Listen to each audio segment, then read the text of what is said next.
Okay. Extra example number 2 from section 10.1.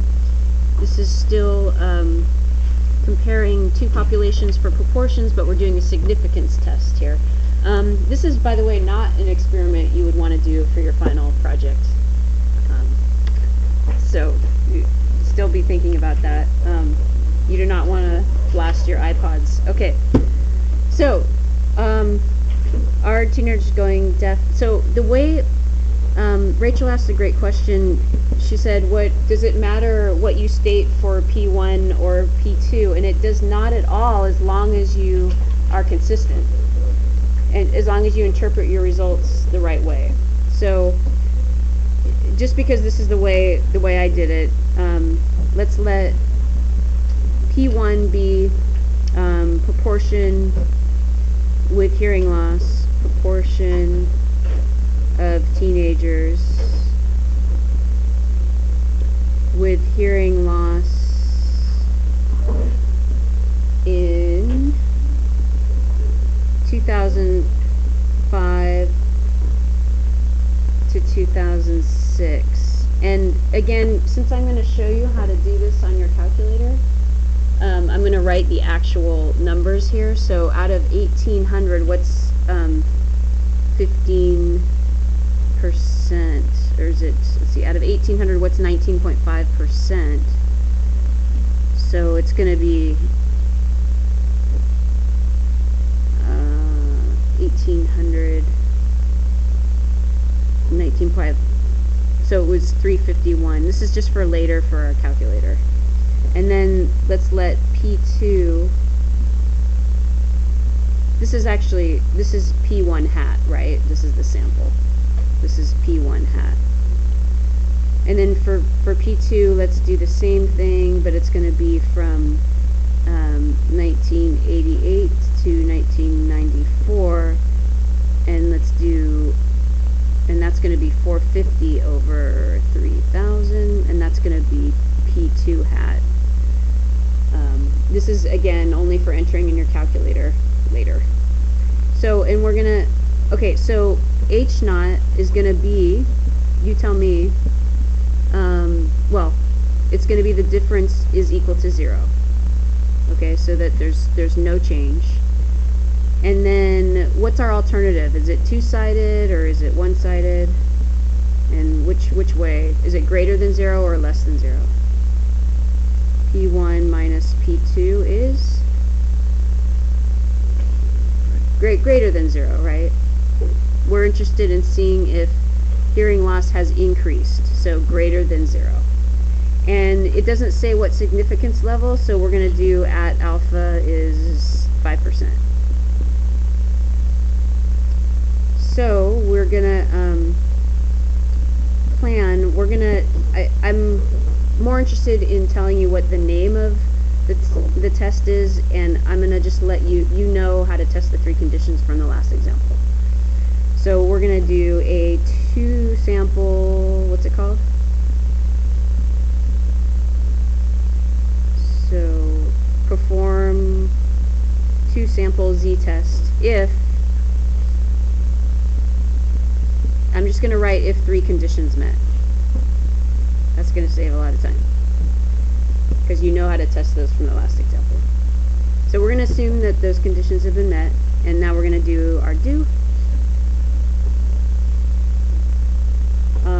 So we do our test statistic. We want to figure out how far we are away from 0.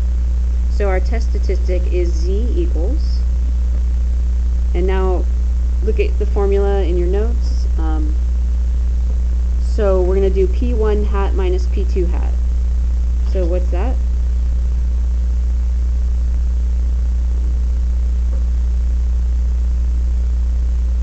They tell us, right? P1 hat for 2005 to 2006 is right here, right? 19.5%. So 0.195 minus, and then in these years we got 15%. So that's 0.15. And so we're going to figure out how far away that difference is from 0, and what what the likelihood of that happening would be.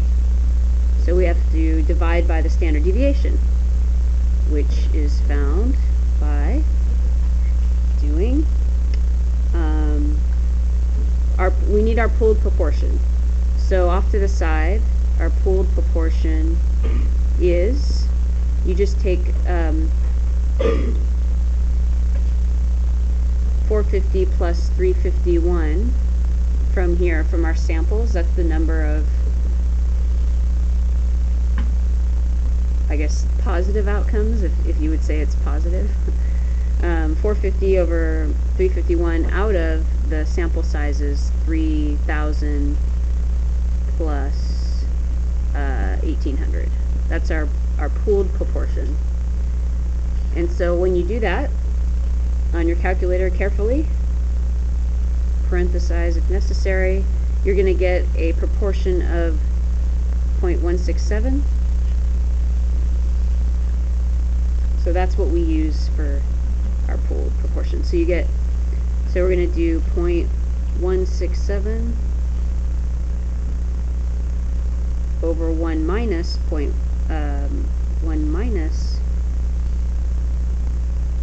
0.167 over the sample size plus, and you're looking at the formula in your notes, plus it's the same thing again, 0.167, 1 minus 0.167 over 3,000.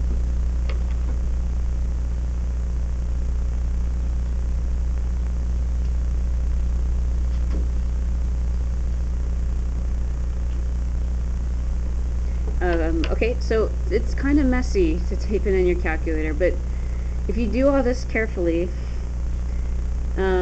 you'll get a test statistic of 4.05. I'm going to show you how to use your calculator to just go to that directly. And then you want to say, what's the probability, how many, so that's a lot of standard deviations away, right?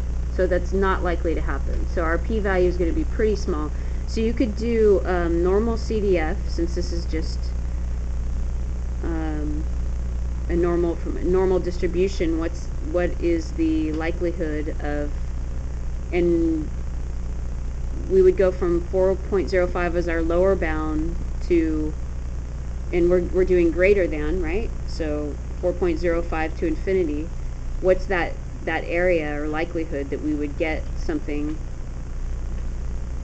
greater than 4 standard deviations away from the mean? It's not like, so you're going to get about 0 on your calculator. So we would conclude, so since p-value is less than 0.05, we reject H0. So we have convincing evidence that hearing loss has increased. So we have convincing evidence hearing loss has increased. Now, let's look at this part at the bottom here. Between these two studies, were these experiments or were they observational studies between when Apple introduced the iPod, and are these results statistically significant? So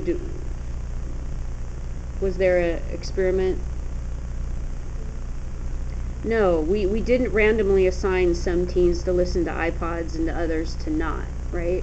So it was just an observational study, and the first problems in your homework will actually ask you about this. So no, we didn't do an experiment, so we can't draw a conclusion. Since we didn't do an experiment where we randomly assign some teens to use iPods and others to not, we can't conclude iPods are the cause. We can't conclude iPods are the cause. So yeah, there was an increase in hearing loss, but we can't necessarily say that it's from iPods. So let me show you on your calculator now how to get it'll give you the test statistic and the p-value. It'll give you these two if you just enter the proportions. So let's go to stat. Let's go to stat tests and go to it's going to be 2 sample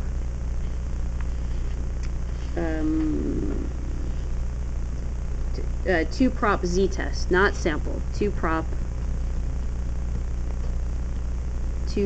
z. Instead of interval, it's going to be test. Where is that? 2 prop z test. 2 prop, where'd it go?